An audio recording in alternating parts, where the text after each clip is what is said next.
ಹಾಗಾಗಿ ನಾನು ಫಾರಿನ್ ಹೊರಟಾದ ಮೇಲೆ 3-4 ದಿನದ ನಂತರ ನಾನು ಯೂಟ್ಯೂಬ್ ನೋಡುವಂಥ ಸಂದರ್ಭದಲ್ಲಿ, ನ್ಯೂಸ್ ಚಾನೆಲ್ ನೋಡುವಂಥ ಸಂದರ್ಭದಲ್ಲಿ ನನಗೆ ಈ ಮಾಹಿತಿ ದೊರಕುವಂಥ ಕೆಲಸ ಆಯಿತು. ಮಾಹಿತಿ ದೊರಕಿದ ಮೇಲೆ ನಂತರ SITನೂ ಕೂಡ ಏನು ಒಂದು ನೋಟಿಸ್ ಕೊಡುವಂಥ ಕೆಲಸ ಮಾಡಿತು. ಆ SIT ನೋಟಿಸ್ಗೂ ಕೂಡ ನಾನು ಎಕ್ಸ್ ಖಾತೆ ಮುಖಾಂತರ ಮತ್ತು ನನ್ನ ಲಾಯರ್ ಮುಖಾಂತರ ನಾನು 7 ದಿನ ಸಮಯ ಅವಕಾಶ ಕೇಳಿದ್ದೆ.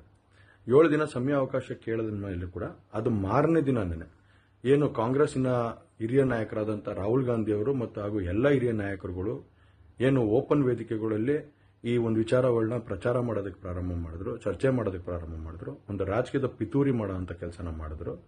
ಇದೆಲ್ಲ ನೋಡಿದಂಥ ಸಂದರ್ಭದಲ್ಲಿ ನಾನು ಡಿಪ್ರೆಷನ್ಗೆ ಹೋಗುವಂಥ ಕೆಲಸ ಆಯಿತು, ಐಸೋಲೇಷನ್ಗೆ ಹೋಗುವಂಥ ಕೆಲಸ ಮಾಡಿಕೊಂಡೆ.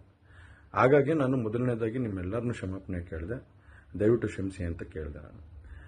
ಅದಾದ ನಂತರ ಹಾಸನಲ್ಲೂ ಕೂಡ ಕೆಲವು ಶಕ್ತಿಗಳು ಎಲ್ಲ ಒಟ್ಟಿಗೆ ಸೇರಿಕೊಂಡು ಇವತ್ತು ನನ್ನ ಮೇಲೆ ರಾಜಕೀಯದ ಒಂದು ಪಿತೂರಿ ಮಾಡುವಂಥ ಕೆಲಸ ಮಾಡೋವಂಥದ್ದು ಇರ್ಬೋದು.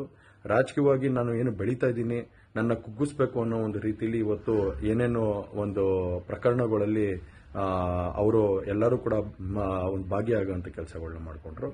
ಹಾಗಾಗಿ ಇವನ್ನೆಲ್ಲ ನೋಡಿದಂಥ ಸಂದರ್ಭದಲ್ಲಿ ಇದ್ದಿದ್ದು ಇನ್ನ ಒಂದು ಆಘಾತ ಆಗೋಂಥ ಕೆಲಸ ಆಗಿ ನಾನೇ ಒಂಚೂರು ದೂರ ಇದ್ದೆ. ಹಾಗಾಗಿ ಯಾರು ಕೂಡ ಇದ್ರ ಬಗ್ಗೆ ತಪ್ಪು ತಿಳಿಯೋದು ಬೇಡ. ನಾನೇ ಖುದ್ದಾಗಿ ಶುಕ್ರವಾರ ಏನು 31ನೇ ತಾರೀಕು 10 ಗಂಟೆಗೆ SIT ಮುಂದೆ ಬಂದು ನಾನು ಸಂಪೂರ್ಣ ಈ ಇನ್ವೆಸ್ಟಿಗೇಷನ್ಗೆ ಸಹಕಾರ ಕೊಡೋ ಮುಖಾಂತರ ನಾನು ಇದಕ್ಕೆ ಸರಿಯಾದ ರೀತಿಯಲ್ಲಿ ಉತ್ತರ ಕೊಡುವಂಥ ಕೆಲಸನ ಮಾಡ್ತೀನಿ. ಹಾಗೆ ನ್ಯಾಯಾಲಯದ ಮೇಲೆ ನನಗೆ ನಂಬಿಕೆ ಇದೆ.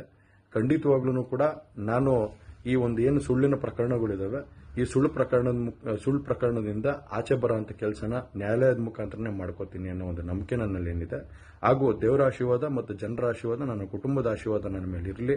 ಖಂಡಿತವಾಗ್ಲೂ ನಾನು ಈ 31ನೇ ತಾರೀಕು ಶುಕ್ರವಾರ ನಾನು SIT ಮುಂದೆ ಬರ್ತೀನಿ. ಬಂದ ನಂತರ ನಾನು ಇದಕ್ಕೆಲ್ಲದಕ್ಕೂ ಕೂಡ ಇದಕ್ಕೆ ತಲೆ ಎಳೆಯುವಂಥ ಕೆಲಸನ ಮಾಡ್ತೀನಿ. ನನ್ನ ಮೇಲೆ ನಂಬಿಕೆ ಇರಲಿ ಅಂತ ಹೇಳಿ ನಿಮ್ನೆಲ್ಲರನ್ನೂ ಕೋರ್ತಾ ನಾನು ಧನ್ಯವಾದ ಹೇಳಕ್ಕೆ ಇಷ್ಟಪಡ್ತೀನಿ. ಧನ್ಯವಾದ.